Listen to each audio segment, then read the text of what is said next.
আমি টাকা দিয়ে কি করবো? কেন? আমি রাস্তা থেকে থেমে বললাম উনি খাবার খুঁজতেছে এখানে। আপনি খাবার খুঁজতেছেন, এই মহিলা অসুখ হবে না আপনার? আমি এখান থেকে খাবার খাই। অসুখ হবে না? আপনার কাছে কি টাকা নাই? না, আমরা এখান থেকেই খাবার খাই। অভ্যস্ত হয়ে গেছেন, অসুখ হয় না? কয় বছর? 4-5 বছর থেকে। 4-5 বছর ধরে এখান থেকে খাবার করে খান, অসুখ হয় না? আপনি কি সাংবাদিক?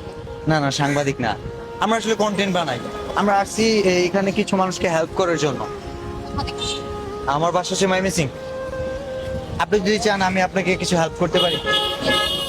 হেল্প বলতে গিফট আর কি, পুরস্কার, আমার কাছে কিছু টাকা আছে। না, ঠিক আছে, আমরা তো এখান থেকে খাই না। ঠিক আছে, আপনি চাইলে কিনে খেতে পারবেন। যে বলছেন এখানে, আমরা এখান থেকে খাই। আমি কিছু টাকা দিই আপনাকে। না, এটা অসুখ হওয়ার কথা না, অভ্যস্ত হয়ে গেছেন। অনেকদিনই আসি, আম খাই, কলা খাই। এখান থেকে বাকি একটু খাই নিয়ে যাই।